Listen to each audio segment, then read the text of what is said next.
کیا میرے اللہ کے پاس اپنے پیارے بندوں کے لیے لڑکیوں کی کمی؟ کیا میرے رب کے پاس اپنی پیاری بندیوں کے لیے لڑکوں کی کمی؟ یہ امپاسبل ہے کہ اس کے بغیر میں خوش یا راضی ہو سکوں، میرے دل کو سکون مل سکے۔ میں کبھی بھی اس کے بغیر خوش نہیں رہ سکتا یا رہ سکتی۔ ہم کیوں یہ سمجھ بیٹھتے ہیں کہ میرا رب مجھے راضی نہیں کر سکتا، راضی نہیں کر سکتا۔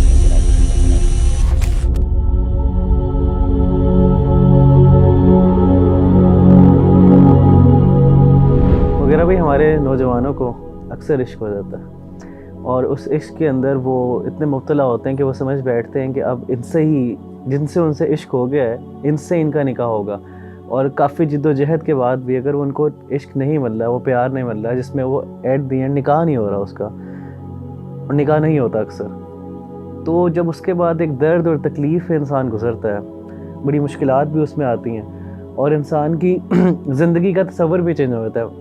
کہنے کا مقصد یہ ہے کہ انسان اپنے آپ کو سمجھتا ہے کہ وہ اس کے بغیر زندہ ہی نہیں ہے، تو کیسے مغیرہ بھائی وہ شخص اپنے آپ کو اس کرب سے، اس اذیت سے نکالے اور ایک نارمل عام زندگی گزارے جس طرح وہ پہلے گزار رہا تھا جب اس کو عشق نہیں ہوا ہوا تھا؟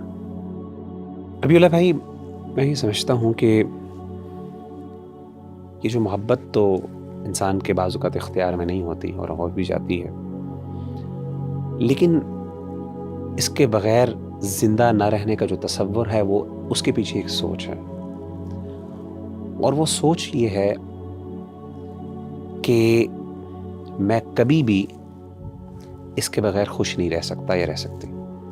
میری خوشی اور میرا پورا سکون وہ اس چیز کے اوپر منحصر ہے یا وہ ڈیپینڈنٹ ہے کہ یہ شخص مجھے مل جائے۔ یہ امپاسبل ہے کہ اس کے بغیر میں خوش یا راضی ہو سکوں، یا مجھے یا میرے دل کو سکون مل سکے۔ ربیع اللہ بھائی، مجھے یہ بتائیے، کیا میرے اللہ کے پاس اپنے پیارے بندوں کے لیے لڑکیوں کی کمی؟ بالکل نہیں۔ ایک اور چیز میں آپ سے سوال پوچھتا ہوں، کیا میرے رب کے پاس اپنی پیاری بندیوں کے لیے لڑکوں کی کمی؟ ہم کیوں یہ سمجھ بیٹھتے ہیں کہ میرا رب مجھے راضی نہیں کر سکتا؟ میں کیوں یہ سمجھ بیٹھتا ہوں کہ میرا رب مجھے خوش نہیں کر سکتا؟ میری کیوں خوشی اسی شخص کے ساتھ معلق ہے؟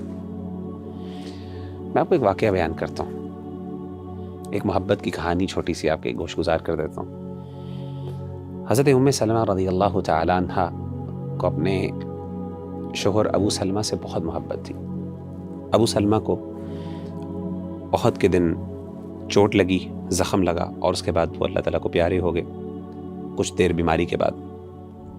تو اللہ کے رسول صلی اللہ علیہ وسلم ان کی عیادت کرنے آیا کرتے تھے، اور جب اللہ کے رسول صلی اللہ علیہ وسلم کو یہ پتہ چلا کہ ابو سلمہ دنیا سے رخصت ہو گئے ہیں، تو آپ نے حضرت ام سلمہ کو ایک دعا سکھائی اور کہا، آپ یہ کہیں انا للہ و انا الیہ راجعون، کہ ہم سب اللہ کے ہیں اور اسی کی طرف ہم نے لوٹ کے جانا ہے، اور ساتھ یہ بھی کہ اللہم اجرنی فی مصیبتی واخلف لی خیرا منہا، کہ اللہ جو مجھ پہ تکلیف آئی ہے تیری طرف سے، اس تکلیف کو رائگاں نہ جانے دینا۔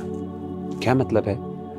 کہ اس تکلیف کے بدلے مجھے کچھ نہ کچھ اجر ضرور دینا، یعنی یہ ضائع نہ ہو جائے، یہ نہ ہو کہ بس یہ ہو گئی، میرا دل ٹوٹ گیا، یا جو بھی میرے ساتھ معاملہ ہوا وہ میری غلطی تھی نہیں تھی ایک علیحدہ بات، لیکن اللہ یہ تکلیف جو ہے یہ میرے اوپر آزمائش ہے، میں اس پہ صبر کرتی ہوں یا کرتا ہوں، اللہ اس کو رائگاں نہ جانے دینا۔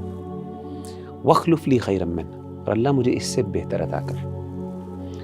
ابو سلمہ اور ام سلمہ کی آپس میں بہت محبت تھی، اور ان کا واقعہ جو ہے ہجرت کا وہ ذرا پڑھیں تو انسان کو اندازہ ہوتا ہے، بڑا دردناک واقعہ ہے ان کا جو فیملی میں آپس میں جو انہوں نے آزمائش جھیلی دین کی خاطر، وہ ذرا دل ہلا دینے والا واقعہ، وہ ذرا پڑھنے والا۔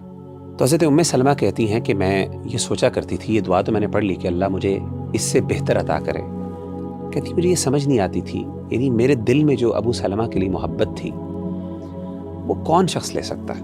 کہتے مجھے یہ بات ہضم نہیں ہوتی تھی، مجھے سمجھ نہیں آتی تھی کہ کون ابو سلمہ سے میرے لیے بہتر ہو سکتا ہے۔ انسان بھی یہ سمجھتا ہے محبت اور عشق میں کہ اس بندے کی جگہ کون لے سکتا ہے، اس سے بہتر کون ہو سکتا ہے، اصل میں یہی سوال ہے۔ تو کہتے لیکن میں پھر بھی اس پر اعتماد کرتے ہوئے، توکل کرتے ہوئے دعا پڑھ لیتی، اللہ مجھے بہتر عطا کر۔ میرے نبی نے کہا کہ مجھے بہتر مل سکتا، میرا رب کہتا ہے کہ تجھے بہتر مل سکتا۔ مختلف رشتے آئے، سیدنا ابو بکر کے آئے، بڑے لوگوں کے رشتے آئے، سبحان اللہ، نہیں مطمئن ہوئی، یہاں تک کہ اللہ کے رسول صلی اللہ علیہ وسلم کا رشتہ آ گیا۔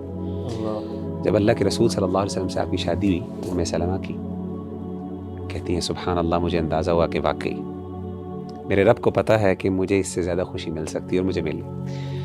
تو اصل بات یہ ہے کہ یہ جو سمجھنا کہ میرا رب مجھے راضی نہیں کر سکتا، میں سمجھتا ہوں کہ یہ ہم نے اللہ کی محبت کو اور اللہ تعالیٰ کی قدرت کو پھر سمجھا ہی نہیں۔ انسان کو دعا کرنی چاہیے، جیسے استخارے کے آخر میں آتا ہے نا، اللہم رضنی بہ، اللہ فیصلہ تو کر لے، میں تیرے اختیار میں دے دیتا ہوں یا دے دیتی ہوں، لیکن اللہ پھر میرے دل کو بھی ٹھنڈا کر، میرے دل کو راضی کر دے۔ تو یہ اللہ سے دعا مانگنی چاہیے، انشاءاللہ اللہ تعالیٰ بہتر عطا کر دے گا۔ اللہ پہ ٹرسٹ کرے انسان۔